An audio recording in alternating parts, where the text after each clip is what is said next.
Welcome sa Tagalog Horoscope, ang iyong gabay sa pang-araw-araw na buhay. Dito, hatid namin ang iyong horoscope araw-araw. Alamin kung ano ang naghihintay para sa iyo sa pag-ibig, trabaho, kalusugan, at swerte. Samahan kami para mas maunawaan mo ang mensahe ng universo para sa iyong araw. Huwag kalimutang mag-subscribe, i-like ang aming mga video, at i-share sa iyong mga kaibigan. Simulan natin ang araw ng may inspirasyon mula sa mga bituin.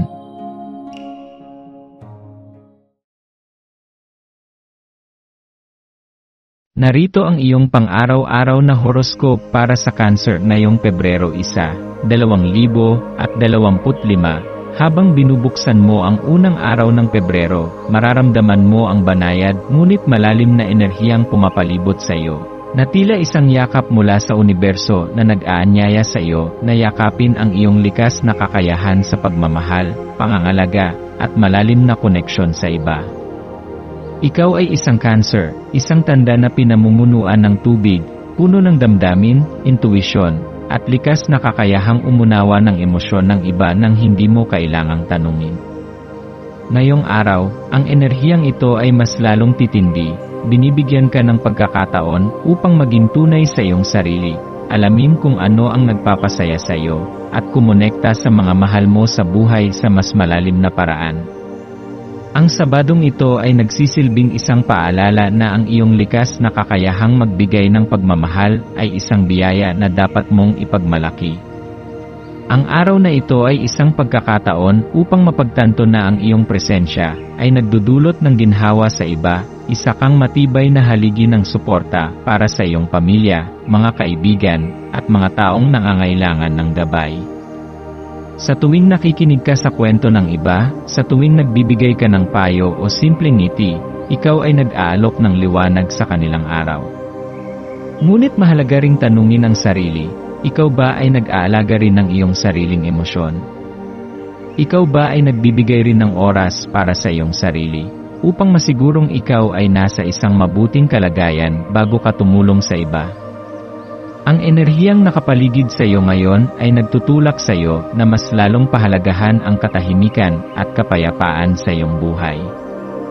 Hindi ibig sabihin nito na dapat mong iwasan ang mundo, kundi ito ay isang paalala na sa gitna ng ingay at abala ng pang-araw-araw na gawain, ang paghahanap ng oras para sa sarili ay isang napakahalagang hakbang upang mapanatili ang balanse sa iyong isipan at puso. Subukan mong obserbahan ang epekto ng kapayapaan sa iyong sarili.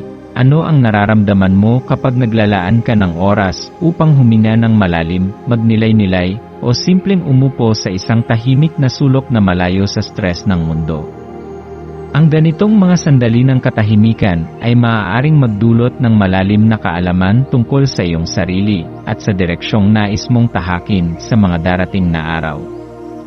Ngayong araw, isang mahalagang mensahe ang nais iparating sa iyo ng universo, maging mapagpasensya. Sa bilis ng mundo, maaaring may mga pagkakataong mapipilitan kang gumawa ng madaliang desisyon. Ngunit ngayon, hinihikayat kang pag-isipan muna ang lahat bago ka kumilos. Ang pasensya ay isang bihirang hiya sa panahong ito, at kung matututunan mong yakapin ito, makikita mong ang bawat hakbang na iyong ginagawa ay mas magiging makabuluhan at nakalinya sa iyong tunay na layunin.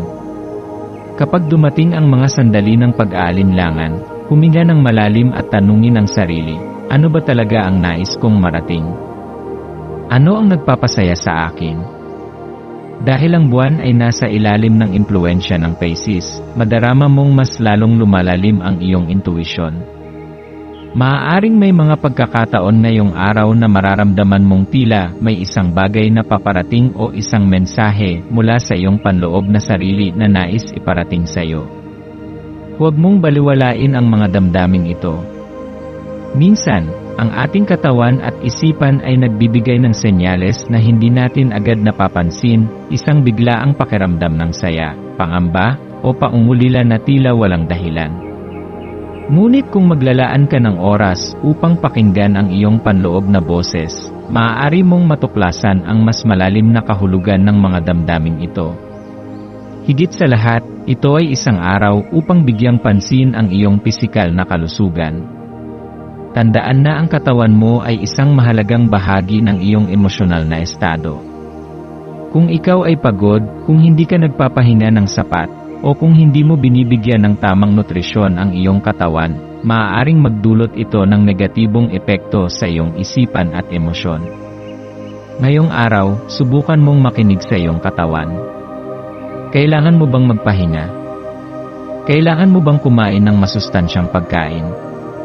Kailangan mo bang maglaan ng oras para sa pag-ehersisyo o kahit simpleng paglalakad upang sariwain ang iyong isipan? Sa iyong pakikisalamuha sa iba, tandaan na ikaw ay may kakayahang magbigay ng liwanag at pag-asa sa kanila. Minsan, ang isang simpleng pagkamusta o isang taos pusong pakikinig ay sapat na upang maiangat ang loob ng isang taong may pinagdadaanan. Ngunit tandaan din na hindi mo kailangang pasan ang lahat ng problema ng mundo. Ang pagiging isang cancer ay nangangahulugan ng pagkakaroon ng isang pusong handang magmahal, ngunit ito rin ay nangangailangan ng tamang pangangalaga sa sarili. Huwag mong kalimutan na bigyan din ng halaga ang iyong sariling damdamin at pangangailangan. Sa pagtatapos ng araw na ito, bigyan mo ang iyong sarili ng pagkakataong magmuni-muni. Ano ang natutunan mo? Ano ang nagbigay sa iyo ng inspirasyon? Ano ang nais mong bitawan upang magkaroon ng mas magaan na kalooban? Ang araw na ito ay hindi lamang isang simpleng petsa sa kalendaryo. Ito ay isang pagkakataon upang lumago, upang mas mapalalim ang iyong koneksyon sa iyong sarili at sa mga taong mahalaga sa iyo, at upang yakapin ang hinaharap ng may bukas na puso at mas positibong pananaw. Ngayong Pebrero 1, gamitin mo ang enerhiya ng araw na ito upang palakasin ang iyong loob, pangalagaan ang iyong sarili, at ipalaganap ang pagmamahal na likas na nasa iyong puso.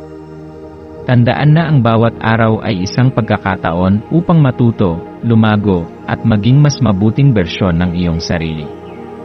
Yakapin ang kasalukuyan, pahalagahan ang bawat sandali, at huwag kalimutang ang pinakamahalagang paglalakbay ay ang paglalakbay patungo sa mas mataas na antas ng sarili.